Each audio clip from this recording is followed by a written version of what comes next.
esencial, tanto para el pueblo judío en el Antiguo Testamento, ¿sí? Hacer unas listas de libros que reflejaban la verdad y el mensaje de Dios. ¿Sí? Entonces, el término canon, ¿sí? Deriva de la palabra que dice ahí, caña, ¿sí? ¿Qué era ese? ¿Qué significa eso? Que era una serie de normas, reglas, ¿sí?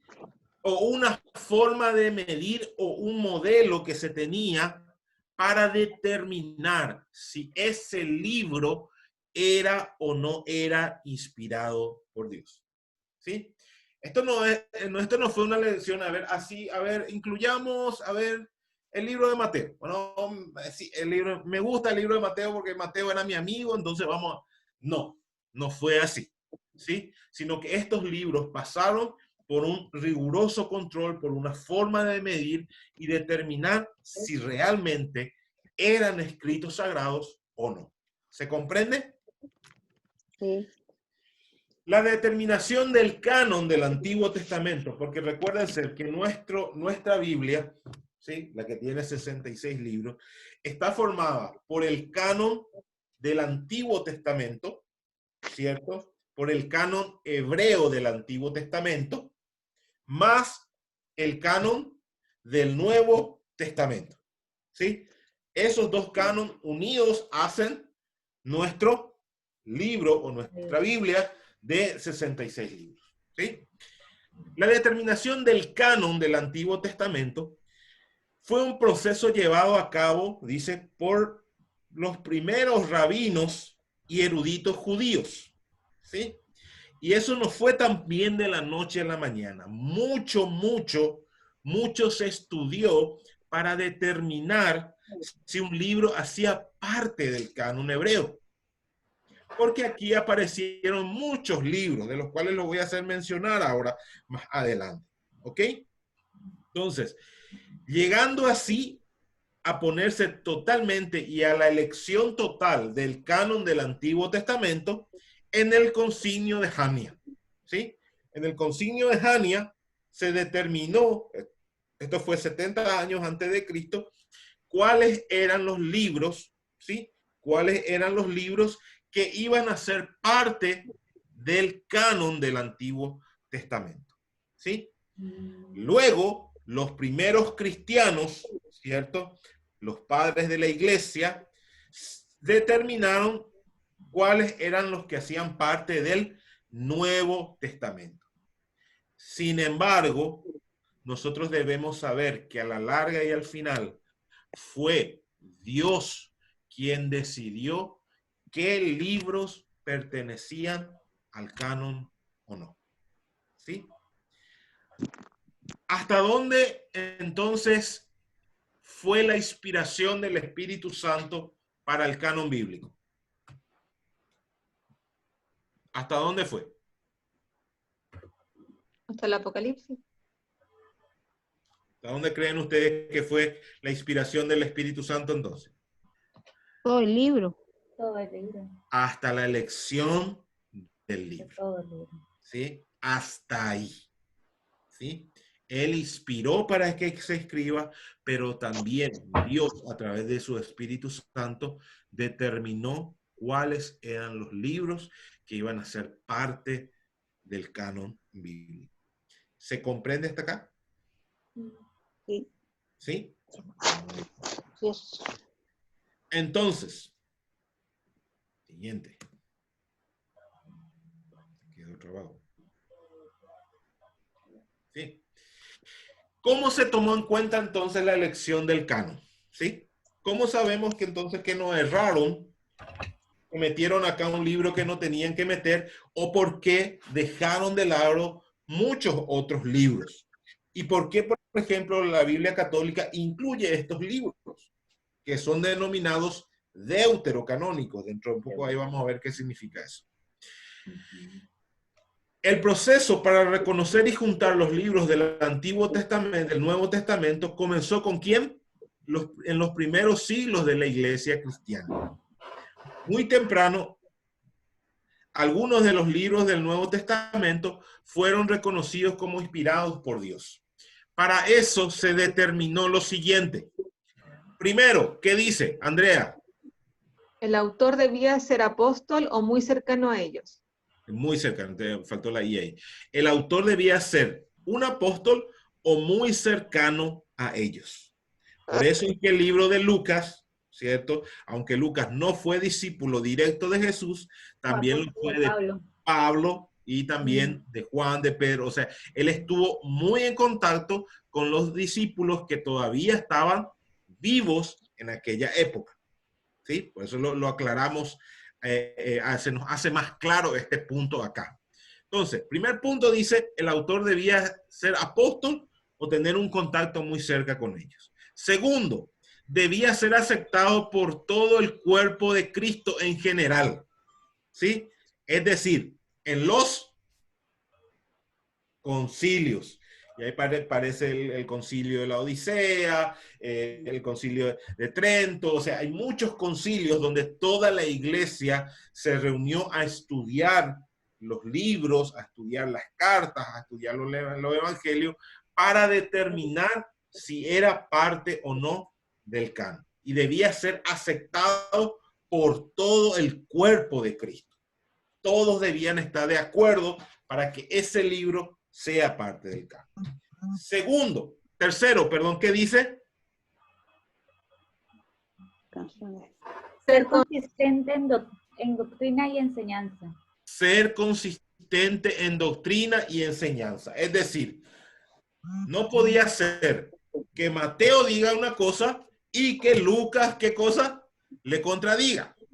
O que Pedro diga una cosa y que Pablo lo contradiga. No, no podía ser así, porque ahí ya pierde la veracidad. Entonces, estos libros debían ser consistentes en doctrina y enseñanza. Cuarto, ¿qué dice María Julia? Pastor, que no alcanzo a leer, muy chiquitito. Ya, dice altos valores espirituales y morales que reflejen la obra, tendría que ser, no la hora, la obra del Espíritu Santo. ¿Sí? Bajo ese canon, bajo esa medida, se determinó el Nuevo Testamento. ¿Ok? Entonces, acá aparece la pregunta del millón. Los libros canónicos y los libros deuterocanónicos. Los libros canónicos, ¿sí? La Biblia cristiana protestante, como así le llaman la mayoría de las personas, son los libros canónicos que fueron determinados como los 66 libros del canon hebreo del Antiguo Testamento y también del Nuevo Testamento. ¿Ok? Y acá hay que hacer una gran aclaración, porque la mayoría dicen no, es que el canon hebreo no es igual al Antiguo Testamento nuestro. No es que no sea igual. El canon del Antiguo Testamento, el canon hebreo, tiene muchos menos libros. No porque sea diferente, sino por la forma en que fueron, ¿qué cosa? Aglomerados. Por ejemplo, ellos aglomeran a todos los profetas mayores en un libro, aglomeran a todos los profetas menores en un libro, a todos los libros poéticos en un libro, ¿me entiendes? Entonces, eso hace que esa cantidad de libros que ellos tienen sea menor a la nuestra. Y también están organizados de distintas maneras, siendo para nosotros el último libro del Antiguo Testamento. ¿Del antiguo? Sí. Para nosotros, Malaquías. Malaquías. Pero para el canon hebreo viene a ser Segunda de Reyes. ¿Sí? Entonces ahí está como que la diferencia, pero no, es el mismo canon. Es el mismo canon hebreo que usamos nosotros. ¿Sí? Más los canon del Nuevo Testamento. La Biblia católica tiene 73 libros. Entre ellos están los libros, ¿qué cosa? Deuterocanónicos, que significan segundo canon, ¿sí? Segundo canon. Los apócrifos o deuterocanónicos fueron escritos originalmente en el tiempo. Todos estos libros, ¿sí?, que hacen parte de los libros deuterocanónicos, fueron escritos en un tiempo, dice, muy particular, que necesitamos entender también. ¿Y por qué la iglesia protestante o la iglesia primitiva no los incluyó? ¿Y por qué sí se incluyeron después? Son argumentos históricos que a lo mejor en otra clase le voy a dar. Pero lo que quiero que digan, entiendan es que estos libros, la mayoría de estos libros apócrifos, fueron escritos en el periodo que hubo entre el Antiguo y el Nuevo Testamento. ¿Sí? Ustedes se acuerdan que en la primera clase yo les dije a ustedes que esta hoja en blanco que está entre el Nuevo y el Antiguo Testamento, ¿qué representaba? Silencio 400 de años. Dios. ¿Mm? El silencio de Dios. ¿Y cómo se llamaba ese periodo? Intertestamentario. Muy bien. Intertestamentario, que fue el periodo de 400 años aproximadamente donde Dios no habló. Y en ese tiempo fueron escritos estos libros. Y estos libros son, ahí lo tienen, Primera de Esdras, Segunda de Esdras, Tobías, Judí, Sabiduría, Salomón, Eclesiástico, Barut, la carta a Jeremías, Oración de Manasés, Primera y Segunda de Macabeos, los adicionales, los libros de Esther, Segunda de Daniel. ¿Ok? Todos estos libros fueron escritos en ese periodo. Y ahora vamos a ver por qué estos libros como que no encajan dentro de lo que significa inspirado por Dios. Y acá nos da una pista al respecto. ¿Qué dice ahí abajo el último? Que Jesús nunca los mencionó. Jesús nunca menciona algunos de estos textos pertenecientes a estos libros.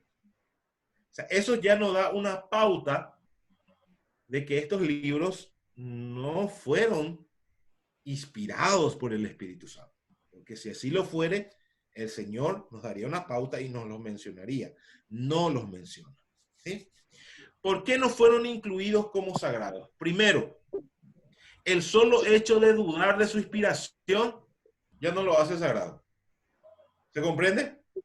O sea, que si un libro ya se dude su procedencia, automáticamente eso ya lo desacredita como libro sagrado. ¿Ok? Segundo, contiene errores ortográficos e históricos. ¿Sí? Los libros inspirados por Dios, por el Espíritu Santo, no tienen errores ni ortográficos ni históricos. ¿Ok? Tercero, ¿qué dice? Andrea. Su contenido difiere en muchos aspectos, no son consistentes con la doctrina. ¿Se acuerdan el punto anterior que se tomaba? La doctrina y la enseñanza era supremamente importante.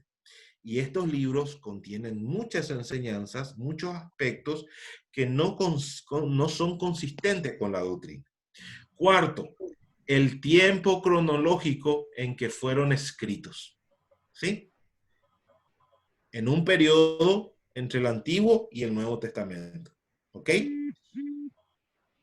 ¿Cómo podemos ver un libro, escribir un libro en este periodo, por ejemplo, escribir Eclesiástico o escritos de Salomón, si Salomón ya no vivía? ¿Sí o no? O sea, es como paradójico decir que fue inspirado por el Espíritu Santo, decir los escritos de Salomón, y fueron escritos en un periodo donde Salomón ya no existía. ¿Me entiende? ¿Me comprende? Entonces, estos libros, muchos de estos fueron escritos en ese periodo intertestamentario. Voy a dar acá algunos ejemplos. ¿Puedo ¿Sí? hacer una pregunta? Puede hacer. Tengo como una inquietud. Sí. ¿Por qué estamos tan seguros que durante este periodo intertestamentario Dios no habló? O sea, ¿dónde está contenido eso? ¿Por qué Dios no habló? Tenés que tomar los parámetros que voy a mencionar ahora. ¿Sí? ¿Te acuerdas que los parámetros eran la doctrina, tenía que la enseñanza, los valores espirituales, ¿cierto? Y aparte hay algo bien, bien claro acá, y lo voy a leer para que quede un poquitito más claro, ¿ok? Y acá te va a quedar más claro. Estos libros fueron inspiraciones por Dios. Si ustedes leen los profetas del Antiguo Testamento, ¿sí? Ellos qué decían, Dios dijo, Dios habló, ¿cierto? Era palabra de Dios. Moisés escribió y Moisés dijo, Dios habló, ¿cierto? O vino a mí palabra de Jehová, ¿sí? En el año tal, vino a mí palabra de Jehová. ¿Se comprende? Entonces, da un inicio de que verdaderamente el Señor estaba hablando directamente. ¿Ok? Y vamos a leer lo que dice, por ejemplo, Segunda de Macabeos 15:38. María Angélica, ¿qué dice ahí? Ahí está, abajito. Si está bien escrita y ordenada, esto fue lo que me propuse. Si es mediocre y sin valor, solo eso fue lo que pude hacer. ¿Viste, Lupe? ¿Entendés? ¿Se comprende? O sea, miren lo que está diciendo el autor de Macabeos. Dice, si escribí bien, está bien, ¿verdad? Y si no, pues hice lo mejor que pude, ¿cierto? Si es mediocre, ¿verdad? Eso es lo que pude hacer. O sea, da a entender, en cambio, los que fueron inspirados por Dios, hay una certeza absoluta. Dios dijo, vino a mí palabra de Jehová. Dios determinó. Dios, ¿me entiende? O sea, ahí está una diferencia. Entonces, no puede terminar un libro diciendo, si es inspirado por Dios, decir, ay, ¿verdad? Hice como pude. ¿Se entiende? Prólogo de Eclesiastés. Eclesiástico, otro libro que yo le decía recién. A ver, ¿quién lo lee? Andreita. Así lo hizo mi abuelo Jesús. Leo la A los de los profetas tiene que ser. leos a los profetas, luego él mismo se sintió movido a escribir un texto. Muy bien. Hizo así mi abuelo Jesús, dice el prólogo de Eclesiastés. Hizo así mi abuelo Jesús, leyó a los profetas y después él se sintió motivado a escribir un texto. Es decir, yo leo la Biblia y después me siento motivado a escribir mi propio libro. Pero eso no significa que mi escrito sea ¿qué? Inspirado por Dios. Él sintió nomás el deseo de escribir ese libro, ¿sí? No fue que algo, como digo al principio, no fue algo que Dios le determinó o el Espíritu Santo le llevó. El libro de Tobías, acuérdense que nosotros decíamos que tiene que ser congruente con la doctrina y en la enseñanza, ¿se acuerda? ¿Sí? Que ese era un parámetro, la doctrina y la enseñanza.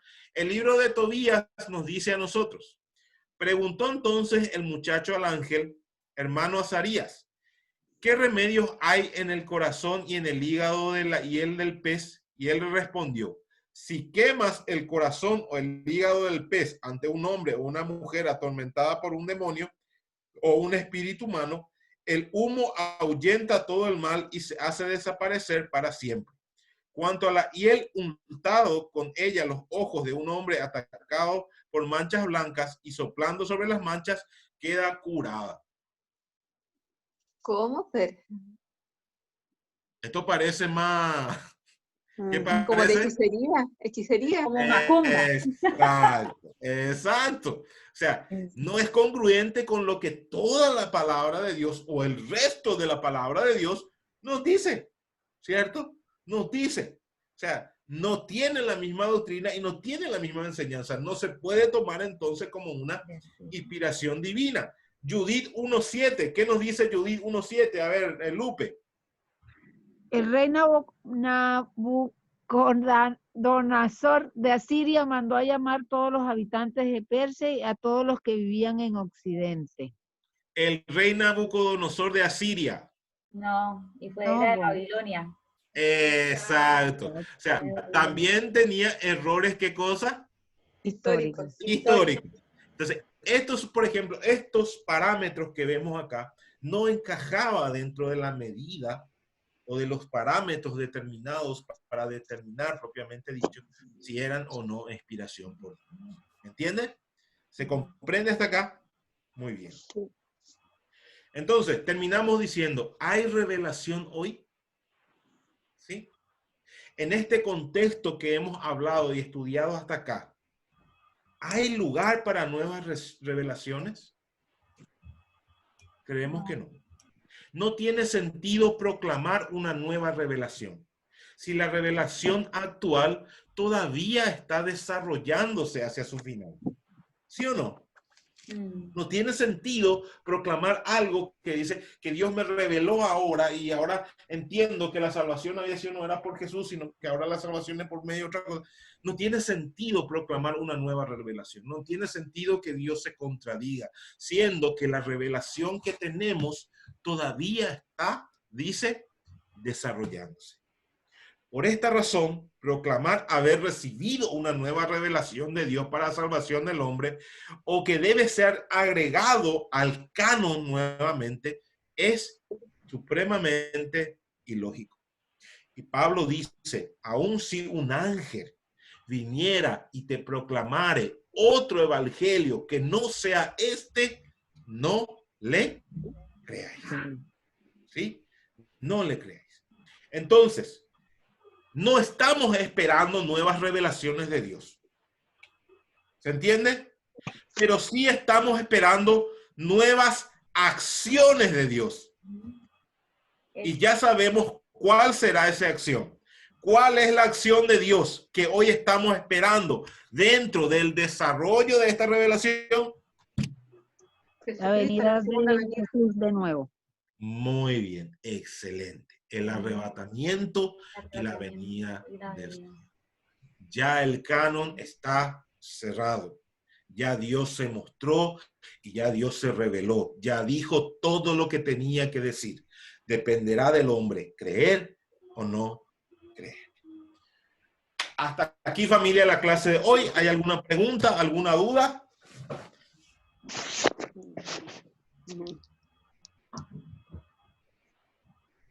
Cuando se quedan callados. A mí cuando se quedan callados. No, yo solamente, pero no del tema como tal, sino de lo ¿Sí que o no? No, sí, no, sí o no. ¿Cómo es que se llama el tiempo entre el Antiguo Testamento y el Nuevo, esos 400 años que hay? Intertestamentario. Testamento. Bueno, después me lo escribo. Intertestamentario. Intertestamentario. Ya. Ay, se me olvidó. Líder, Andrea. Bueno, mi amor. ¿por qué los libros canónicos estaban definidos como que son de la Biblia cristiana protestante, como que entonces no era la oficial, sino que es una que protestó? No, esta fue la primera. ¿Sí? Ah, Que tomamos nosotros como nuestra, pero esta fue la primera. Por eso la Iglesia Católica asume, por eso la Iglesia Católica después asume los deuterocanónicos. Una vez que este canon se cerró, ¿cierto? Estos 66 libros se cerraron, este es el primer canon. Después la Iglesia Católica, a través de, no recuerdo cuál fue el papa que examinó esto, no me viene ahora el nombre, decide incluir el segundo canon. Ya. Ellos. Entonces, ¿sí? ¿Me entienden? Entonces, por eso esos libros deuterocanónicos se llaman segundo canon o segunda elección. Ellos lo definen como hacen parte de su Biblia. Pero ellos saben también, por eso esos libros se llaman deuterocanónicos. Si vos tenés una Biblia católica, vas a ver que tiene el Antiguo Testamento, después dice libros deuterocanónicos, ¿cierto? Y Nuevo Testamento. Por eso después con la reforma de protestante cristiana se vuelve al inicio, se vuelve al canónico. Se toma el mismo, claro, los mismos. Todo parte acerca, estos libros originalmente, muchos de estos libros sagrados las asumimos nosotros de la Septuaginta. ¿Qué era la Septuaginta? La Septuaginta es la primera traducción de todos los libros al griego, ¿sí? Esa es la Septuaginta, ¿sí? Y hay muchos otros libros que fueron traducidos. Entre ellos, por ejemplo, está el libro de Enoch, ¿sí? Los manuscritos del Qumran, pero eso no implica que estos libros hayan sido sagrados, sino que no pasaron el filtro del canon, no pasaron el filtro o la caña o la medida que se utilizó para que pueda considerarse inspirado por el Espíritu Santo. Ese es el que... Ya ahí mi esposo va a pasar el dato donde se sumaron estos libros. ¿Se entiende? Entonces, esta elección de estos libros después vienen porque había muchos libros, entonces se hace la recopilación de los libros y los rabinos entonces y los eruditos definen cuáles de estos libros hacen parte del canon. Lo mismo pasa con el Nuevo Testamento, ¿sí? ¿Por qué? ¿Por qué pasa por muchos libros? Por ejemplo, yo les hablaba a ustedes del periodo, del tiempo cronológico, que era supremamente importante. ¿Por qué, por ejemplo, un libro, el Evangelio de Judas, que ha aparecido, ha sonado mucho en algún tiempo, ¿cierto? El Evangelio de Judas, que mostraba no un Judas como lo conocemos en la Biblia, sino que totalmente lo contrario. ¿Por qué no se toma el Evangelio de Judas, por ejemplo, de Judas, como estamos hablando del otro Judas, ¿no? Judas Cariote. Sí. ¿Por qué no se toma ese y se incluye dentro del canon? Porque se escribió casi 200, 300 años después de Cristo. O sea, no se puede tomar, porque el tiempo cronológico también juega un papel importante. Hasta 40 años era, 40 años, ¿cierto? El libro de Lucas aproximadamente se escribió 40 años. Eso es lo que yo le explicaba a ustedes. 40 años para los historiadores es prácticamente ayer. Primera persona. Claro, pero un libro que aparece 200, 300 años después, entonces ahí ya se duda de su veracidad. Y al dudarse de su veracidad, automáticamente ya no entra en juego si realmente ha sido inspirado por el Espíritu Santo. ¿Se acuerdan? ¿Entendieron? ¿Sí? Así, automáticamente yo dudo de su procedencia ya.